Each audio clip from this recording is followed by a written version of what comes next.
کی عدالت میں 2 کیسز جو ہیں وہ سماعت ہوئی. ایک کیس ہے چودھری فواد حسین بنام ریاست اور دوسرا ہے عمران خان نیازی بنام ریاست. عمران خان صاحب کے مقدمے میں نوٹسز ہو گئے ہیں سماعت کے بعد. ان کی پروٹیکٹیو بیل جو ہے اور کہ ان کو زمان پاک سے یہاں نہ دیا جائے اس کو ایڈمٹ کر کے اس پہ نوٹسز ہو گئے. جو میری پٹیشن ہے اس میں نے یہ استدعا کی ہے کہ زمان پاک کے اوپر جس قسم کا کل سے دھاوا بولا گیا ہے اور جس طریقے سے آپ نے لاہور کے اس علاقے کو غزہ بنا دیا ہے اس کو روکا جائے. ایکسیسو فورس استعمال ہو رہی ہے. اس طرح کا آپریشن کبھی پاکستان کی تاریخ میں کسی وارنٹ کو ایگزیکیوٹ کرنے کے لیے اس سے پہلے نہیں ہوا اور یہ آرٹیکل 19 آرٹیکل 17 آرٹیکل 15 اور آرٹیکل 9 کی شدید وائلیشن ہے. عدالت نے اس کے اوپر آرگومنٹ سنے ہیں اور جج صاحب نے اب چیف سیکرٹری پنجاب اور اس کے بعد آئی جی پنجاب سی سی پی او لاہور اور جو ڈی آئی جی آپریشنز جو یہاں پہ وارنٹ ایگزیکیوٹ کرانے آیا ہوا ہے اسلام آباد اور اگر وہ موجود نہیں ہے تو جو اس وقت آپریشن لیڈ کر رہا ہے اس ایس ایس پی کو جو بھی اس کا نام ہے ان سب کو عدالت میں طلب کیا ہے اور 3 بجے کا وقت دیا ہے. یہ سارے لوگ جو ہیں وہ فوری طور کے اوپر جج صاحب کے سامنے پیش ہوں اور ریزنز ایکسپلین کریں کہ یہ جو وارنٹ ہے یہ کیسے ایگزیکیوٹ ہو رہا ہے.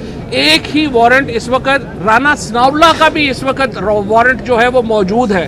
آخر رانا ثناءاللہ کا وارنٹ ایگزیکیوٹ کرنے کے لیے پولیس نے اتنی فورس استعمال کیوں نہیں کی اور عمران خان کے اوپر اتنی مہربانی جو ہے وہ قانون سے بالا تر کیوں ہے؟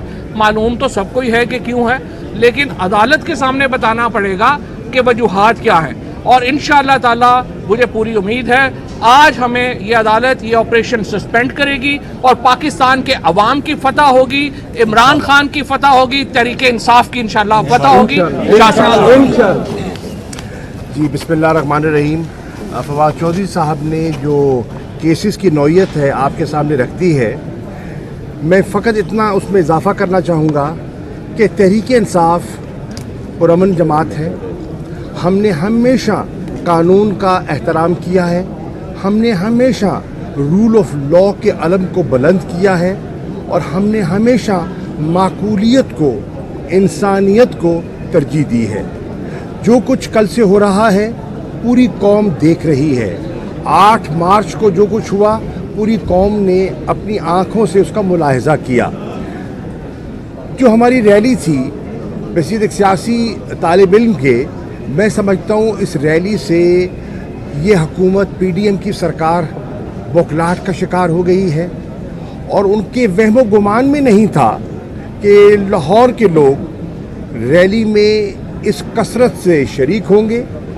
6.5 گھنٹے وہ زمان پاک سے واپس زمان تک براستہ داتا دربار واپس پیدل مارچ کر کے آئیں گے. جگہ جگہ ان کا استقبال ہوگا اور پھر جو ان کے طوطے اڑے کہ عمران خان صاحب نے ایک اور باؤنسر مارا اور کہا کہ بروز اتوار مینار پاکستان پر وہ ایک جلسہ کریں گے اور جلسہ کریں گے دن کی روشنی میں, تاکہ ریلی میں جو انہوں نے لائٹس بجھا دی تھی تاکہ عوام دکھائی نہ دے اور کیمرہ جو ہے ان کو ان کے جو چہرے ہیں پوری طرح نہ دکھا سکے, اس لیے دن کی روشنی میں انہوں نے بروز اتوار یہ اعلان کیا ہے جلسے کا. ہماری طرف سے درخواست بھی جا چکی ہے.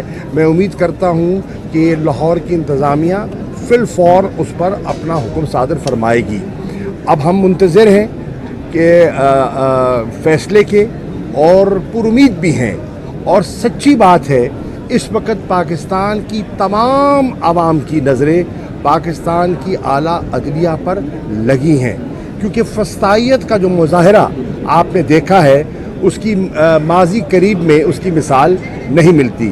انشاءاللہ جیسے چوئی صاحب کہہ رہے تھے فتح آئین کی ہوگی, فتح عوام کی ہوگی اور فتح حق کی ہوگی, رول آف لا کی ہوگی انشاءاللہ. میں پچھلے 1 ماہ سے یہ بات کہتا رہا ہوں, 1 ماہ سے زیادہ ہو گیا کہ اس وقت جو ہے وہ پاکستان کا آئین خطرے میں.